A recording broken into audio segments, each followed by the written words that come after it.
Vamos lá, senhores, vamos dar sequência então aqui ao estudo. Estamos falando de princípios fundamentais, né? Já foi traçada toda a ideia aí de que os princípios fundamentais tratam das bases de organização do Estado e que giram em torno de quatro ideias. As características essenciais do nosso Estado, já identificamos, quais são os nossos valores, em outras palavras, quais são os nossos fundamentos, não é isso? Já identificamos também quais são os nossos objetivos, as nossas finalidades e quais os princípios que regem o Brasil nas suas relações internacionais. Essas quatro ideias aí é que traçam as bases de organização do nosso Estado. Tranquilo? Agora, professor, como que o concurso público vai cobrar isso? Preciso saber. Bom, para que você saiba como que o concurso público cobra isso, nós trouxemos aí algumas questões do concurso público, vamos colocar aí na tela para que você consiga acompanhar. Bom, primeira questão é uma questão aí da FCC desse ano 2012, que diz o seguinte: o voto é uma das principais armas da democracia, pois permite ao povo escolher os responsáveis pela condução das decisões políticas de um Estado. Quem faz mau uso do voto deixa de zelar pela condução da política e põe em risco seus próprios direitos e deveres, o que afeta a essência do Estado Democrático de Direito. Dentre os fundamentos da República Federativa do Brasil, expressamente previsto na Constituição, aquele que mais adequadamente se relaciona a essa ideia, acima exposta, qual é, senhores? Ora, só pode estar falando aí da alternativa C. Nós estamos falando então da cidadania. Ser cidadão, como nós aprendemos, tem dois sentidos, um sentido estrito e um sentido amplo. Estamos falando aí de cidadão em sentido amplo, não é isso, senhores? Ou seja, aquele que participa efetivamente da vida política do Estado, fazendo um bom uso do seu voto, a fim de que possa se garantir realmente a essência do nosso Estado democrático de direito, onde todo o poder emana do povo. Tudo bem, senhores? Tranquilinho aí uma questão. Passamos à próxima questão aí, para que você perceba como que o concurso público costuma cobrar a informação dos senhores. Olha lá, ao tratar dos princípios fundamentais do Estado brasileiro, a Constituição Federal estabelece, letra A, são poderes da União, independentes e harmônicos entre si, o Poder Legislativo, o Poder Executivo, o Poder Judiciário e o Ministério Público. Bom, essa afirmativa está incorreta, uma vez que o Ministério Público não integra um dos poderes. Temos como poderes independentes e harmônicos entre si o Poder Legislativo, o Executivo e o Judiciário. Questão, então, errada. Letra B. Constitui objetivo fundamental da República Federativa do Brasil erradicar as desigualdades econômicas, sociais e culturais. É isso, senhores? Bom, aprendemos o quê? Que constitui o objetivo da República Federativa do Brasil não é erradicar as desigualdades econômicas, sociais e culturais, é erradicar a pobreza e a marginalização, para diminuir as desigualdades sociais e regionais, Então, econômicas e culturais aí estaria tornando esse item errado. Letra C. A República Federativa do Brasil buscará a integração econômica, política e cultural dos povos da América Latina, da Europa, da África, visando a formação de uma comunidade de nações. Bom, conforme o parágrafo único do artigo 4º, a República Federativa do Brasil, ela busca uma integração econômica, política e cultural entre os povos da América Latina somente, e não da Europa e da África, visando formar uma comunidade latino-americana de nações. Tudo bem? Então, questão errada. Letra D. Todo o poder emana do povo, que o exerce diretamente, conforme determina a legislação eleitoral. Bom, conforme vimos na aula de hoje, senhores, todo o poder emana do povo, sim. Mas de que forma que nós exercemos o poder? De duas formas. De uma forma direta, não é isso? E de uma forma indireta através de nossos representantes. E não como determina a legislação eleitoral, mas como determina a própria Constituição Federal. Logo, esse item está incorreto. Letra E. A República Federativa do Brasil rege-se nas suas relações internacionais pelo princípio da não intervenção. Questão correta, essa é a alternativa que você deve marcar, uma vez que um dos princípios que rege o Brasil nas suas relações internacionais é exatamente o princípio da não intervenção. Ou seja, o Brasil não admite intervenção dentro dos seus negócios internos. Ou seja, o Brasil não admite intervenção porque é um país soberano. Aquele princípio que vai reforçar a ideia da soberania no plano internacional. Tranquilo? Próxima questão aí, coloca na tela. Questão de número 3, uma questão aí da FCC também de 2010, diz o seguinte: soberania, cidadania e pluralismo político, de acordo com a Constituição Federal, constituem, letra A, objetivos fundamentais da República Federativa do Brasil? Não, não são objetivos. Direitos políticos coletivos? Também não. Garantias fundamentais? Equivocado. São fundamentos da República Federativa do Brasil. A letra C marcada é a letra D. Muito fácil, direito constitucional é fácil. Não é isso, senhores? Tranquilo, então? Então volta aqui para mim, para que a gente consiga agora dar sequência ao nosso estudo. Vamos agora adentrar em um outro tema, um tema interessantíssimo, que não cai no concurso público, despenca no concurso público, e você precisa saber. O tema agora, senhores, já vem aqui no quadro, acompanhe comigo para que você não se perca na matéria. Vamos apagar aqui, né? Vamos adentrar agora em um outro assunto. E o próximo tema você vai colocar aí no seu caderno para ir complementando dentro daquela nossa ideia de que seu caderno é o seu material de estudo. Então coloque aí como o ponto de número 4, nós vamos tratar agora dos direitos. Direitos e garantias fundamentais. Nós vamos tratar então dos direitos e garantias fundamentais. Sobre os direitos e garantias fundamentais, senhores, para que você se localize dentro da sua Constituição, vai do artigo 5º ao artigo 17 da sua Constituição, e aqui vai levar um tempinho de nossas aulas para a gente tratar, né, deste assunto, direitos e garantias fundamentais, uma vez que não cai no concurso público, despenca. Bom, a primeira ideia que a gente vai desenvolver, volta aqui para mim, a primeira ideia que a gente vai desenvolver sobre direitos e garantias fundamentais, senhores, não é adentrar nos artigos da Constituição, e sim, nós precisamos identificar algumas coisinhas antes, como, por exemplo, quando que esses direitos surgiram dentro da ordem constitucional? Em que momento histórico que isso aconteceu? Por que que isso aconteceu? Ou você acha que sempre, né, tivemos direitos? Sempre o cidadão teve esse rol de direitos e garantias fundamentais que estão dentro da nossa Constituição? É óbvio que não. Eles surgiram em algum momento histórico. Precisamos identificar. Precisamos ainda saber a evolução desses direitos. Como que esses direitos evoluíram, passando de geração em geração, até chegar nesse rol de direitos e garantias fundamentais que temos hoje dentro da nossa Constituição. Precisamos também saber se existe alguma diferença entre direito e garantia, e precisamos identificar essas diferenças. Precisamos saber se existe hierarquia entre direitos e garantias fundamentais ou se todos têm a mesma relevância. Precisamos também saber se direitos e garantias fundamentais se aplicam a relações privadas ou se só se aplicam nas relações públicas. Isso é tema aí interessante. Precisamos saber também quais são os destinatários, quais são os titulares desses direitos, a quem pertencem os direitos e garantias fundamentais. E precisamos saber algumas características sobre esses direitos e garantias fundamentais.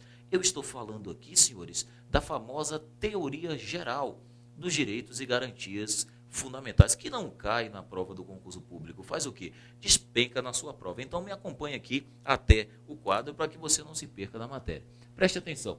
A primeira ideia que vamos tratar sobre os direitos e garantias fundamentais é a teoria geral. Eu falei que nós vamos falar de uma teoria geral dos direitos e garantias fundamentais. Essa teoria geral vem despencando no concurso público. E dentro da teoria geral dos direitos e garantias fundamentais, para que você vá esquematizando aí no seu material, você vai colocar o seguinte. Primeira ideia sobre a teoria geral, nós vamos identificar duas coisinhas. O que, professor? Nós precisamos identificar qual a origem dos direitos e garantias fundamentais. E também precisamos identificar a evolução dos direitos e garantias fundamentais. Então, vamos identificar esses dois pontos, a origem e a evolução. Quanto à origem dos direitos e garantias fundamentais, né, nós podemos apontar aí para dois marcos históricos, não de origem, mas pelo menos de formalização desses direitos e garantias fundamentais. Porque quanto à origem nós teríamos um problema. Nós temos aqui, volta para mim, quanto à origem dos direitos e garantias fundamentais, nós temos uma divergência na doutrina. Tem gente que acha que a origem dos direitos e garantias fundamentais foi na Constituição de 1215, a famosa Carta do Rei João Sem Terra, a Carta de 1215, lá na Inglaterra.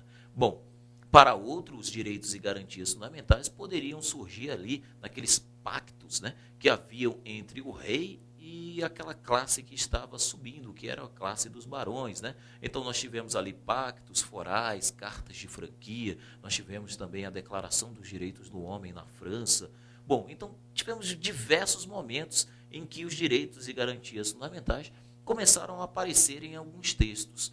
Mas a melhor ideia da doutrina, pelo menos a melhor ideia, não é unânime, mas é a melhor, é de que o marco de formalização desses direitos é exatamente em duas constituições. Me acompanhe aqui no quadro para que você não se perca na matéria.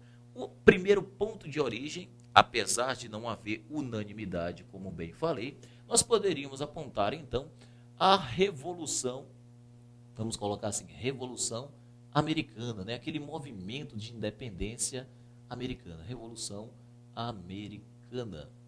E essa revolução, ela teve como consequência a Constituição Americana de 1870 e agora, professor, de 1978, foi isso mesmo? Salvo engano, a data é essa, 1878. Bom, nós tivemos também como ponto, como marco de formalização, né, desses direitos, a Revolução Francesa. Podemos apontar aí a Revolução Francesa. Revolução Francesa, que teve como consequência a Constituição Francesa de 1791. Acho que eu vou corrigir aqui a data, né? A data não é 1878, né? A data é 1787. Houve uma confusão aqui do professor. A data é 1787. 1787 e 1791. Foi aí os dois surgimentos, tanto, né, da Revolução Americana quanto da Revolução Francesa. Então podemos apontar como os dois pontos de origem, de marco, né, de direitos e garantias fundamentais, tanto a Revolução Americana, que teve como consequência a Constituição Americana de 1787, e como marco também a Revolução Francesa, que teve como consequência a Constituição Francesa de 1791. Tudo bem, senhores? Bom, o certo é que esses dois marcos históricos podem ser apontados como surgimento aí de direitos e garantias fundamentais. Agora veja, nós tivemos uma evolução desses direitos. Eles surgem aqui, mas eles vão evoluindo através do tempo. E para que você compreenda bem isso, eu preciso falar aqui da transição do Estado absolutista para o Estado de Direito. Então me acompanhe aqui no quadro. Bom, em um determinado momento da história, vivíamos em um Estado que foi denominado de Estado absolutista. Estado absolutista. E o que seria, professor, um Estado absolutista?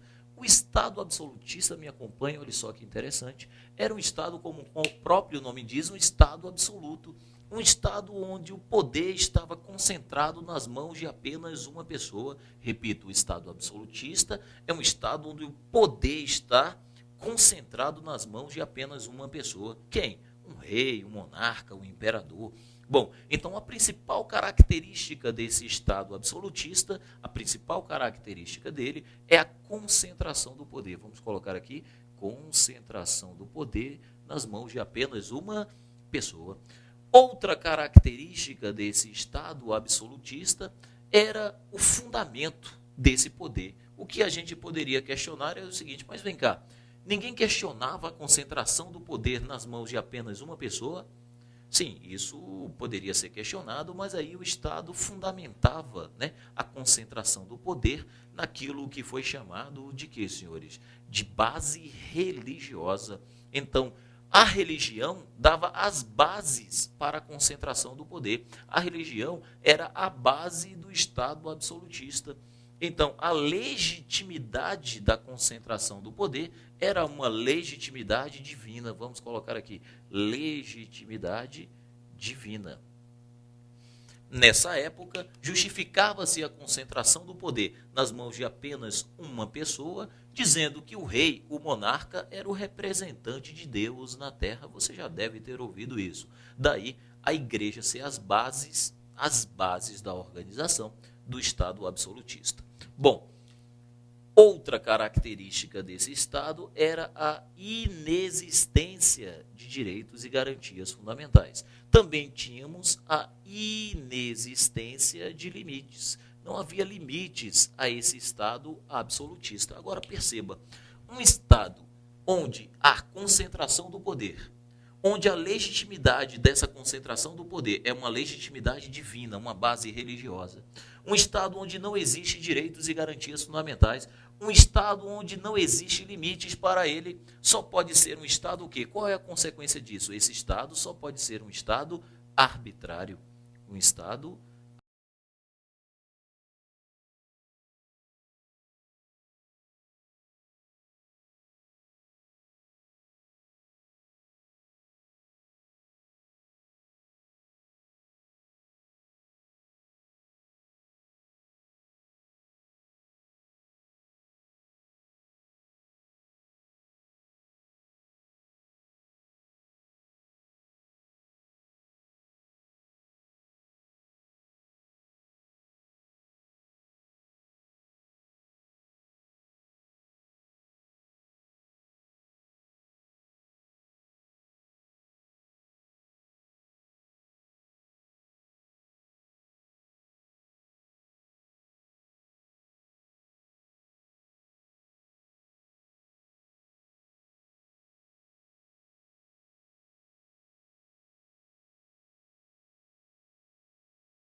ele surge para quê?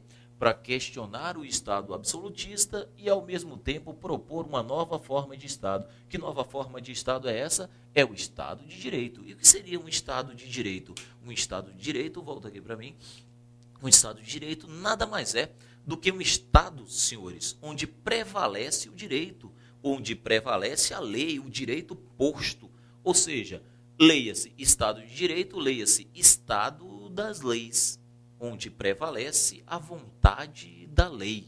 né? Então, a lei deve prevalecer sobre a vontade do Estado e sobre a vontade dos indivíduos. Tudo bem? Então, o Estado de Direito é, resumindo, um Estado das leis. A pergunta seria, mas o constitucionalismo conseguiu atingir o seu objetivo? Derrubou o Estado absolutista e implantou um Estado de Direito? Sim, conseguiu. Tanto é que hoje nós estamos vivendo, né, um Estado de Direito. Agora, conseguiu isso como? Através de quê? Foi lá, apertou a mão do monarca e disse, olha, nós temos que implantar um Estado de Direito, viu, monarca? Você vai perder essa concentração de poder. Bom, não foi assim, né? Foi através de revoluções, de sangue, não é isso, senhores? E a mais famosa dessas revoluções foi exatamente a Revolução Francesa. Então, vamos colocar aqui a Revolução Francesa. A Revolução Francesa, como sabemos, ela tinha um lema. Então você pode me ajudar. Qual era o lema da Revolução Francesa? Eu tenho certeza que você conhece, você vai relembrar ali aquelas suas aulas de história e você vai lembrar que o lema da Revolução Francesa era liberdade, igualdade, vamos complementar aqui,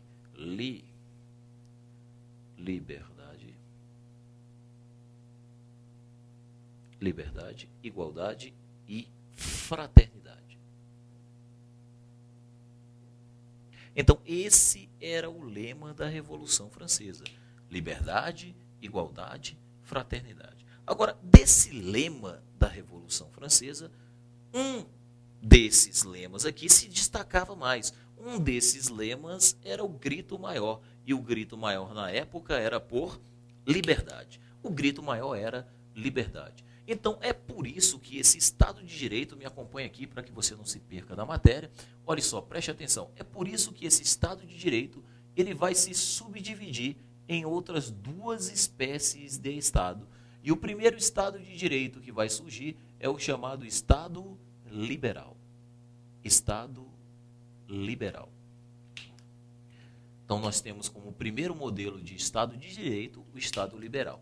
E como segundo modelo de Estado de Direito, nós teremos então o Estado social, Estado liberal e Estado social. Estado liberal, Estado social. O primeiro modelo de Estado que surge é o chamado Estado liberal. Por que ele se chama Estado liberal? Ora, porque o grito maior naquela época era a liberdade. O que se queria era garantir liberdade para o indivíduo. Pelo grito maior ser liberdade, é que o primeiro Estado de Direito que surgiu, ele se chama Estado liberal. Tudo bem, a garantia era liberdade. Queria-se garantir liberdade para o indivíduo. Mas a pergunta é, vem cá, mas como que o Estado vai garantir liberdade para o indivíduo? Como que a Constituição vai conseguir garantir liberdade para o indivíduo? Bom, para se garantir a tal liberdade para o indivíduo, vai se exigir do Estado um certo posicionamento. O Estado deve se posicionar de uma determinada forma para garantir a liberdade para o indivíduo. É aqui que se chama, por isso que a doutrina chama isso de absenteísmo estatal. Destaca-se no Estado liberal o chamado absenteísmo estatal. O que é isso? Absenteísmo estatal. Para se garantir liberdade para o indivíduo, deve o Estado se abster. Deve o Estado não intervir nas relações privadas. É um Estado não intervencionista. O Estado se abstém. O Estado não intervém nas relações privadas, porque se o Estado não intervir nas relações privadas, ele vai garantir ao indivíduo o que tanto o indivíduo quer. O que é que ele quer? Liberdade. O indivíduo quer a sua liberdade. E ele conquistou. O indivíduo conquistou essa tal aclamada liberdade com o advento do Estado liberal. E ele só conseguiu porque exigia-se do Estado um absenteísmo. O Estado, então, não deveria intervir nas relações privadas, gerando, então, o que o tanto o indivíduo quer, a sua liberdade. Bom, mas essa liberdade teve um preço. Teve um preço e a história nos conta isso. A liberdade conquistada gerou desigualdade. Por quê? Porque o Estado não iria intervir nas relações privadas. Um Estado que não intervém nas relações privadas vai gerar o quê? Vai gerar concentração de renda. Porque dentro de uma relação privada, quando o Estado não vai intervir, Isso vai ajudar quem? Isso vai ajudar aquele que já dispõe de recursos financeiros. Vai ser interessante para ele que o Estado não venha intervir nas relações privadas, né? E isso vai gerar concentração de renda. E isso vai ter como consequência a chamada desigualdade social. Bom, então a tal liberdade, ela gerou desigualdade social. O indivíduo conseguiu conquistar a sua liberdade, mas a preço de uma desigualdade social. Diante de um quadro de desigualdade social, surge agora um outro grito. Bom, deixa de ser as atenções do Estado à liberdade e passa a ser a igualdade. Daí surge o chamado Estado social. O Estado social agora não é mais um Estado preocupado em garantir liberdade. Liberdade já foi conquistada. A preocupação agora é com a igualdade. Então, o Estado social, ele surge para garantir igualdade para o indivíduo. E para garantir igualdade para o indivíduo, vai se exigir desse Estado, desse novo modelo de Estado, um outro posicionamento. O Estado agora não deve se abster. O Estado agora deve ser um Estado intervencionista, um Estado que vem intervir nas relações privadas para garantir igualdade para o indivíduo. Daí se dizer que a principal característica do direito social é o intervencionismo. Intervencionismo estatal. Intervencionismo estatal. Então perceba, a transição do Estado liberal para o Estado social é porque se exige do Estado um outro posicionamento. O Estado deixa de ser um Estado que se abstém, que não vai intervir nas relações privadas, para ser um Estado intervencionista. Um Estado que vai intervir sim nas relações privadas para garantir o que para o indivíduo? Para garantir igualdade para o indivíduo. Importante que o candidato note essa transição de Estado absolutista para o Estado de Direito, né? Os dois modelos de Estado de Direito, de Estado liberal para Estado social, para que aí a gente compreenda a chamada evolução dos direitos e garantias fundamentais. Dado esta base para os senhores dessa transição, agora sim nós podemos tratar daquele assunto que nos interessa de uma maneira mais objetiva. Isso aqui foi apenas para situar os senhores dentro, né, da história, dentro de um contexto histórico. Dado esse contexto histórico, nós vamos voltar aqui ao tema principal da aula de hoje.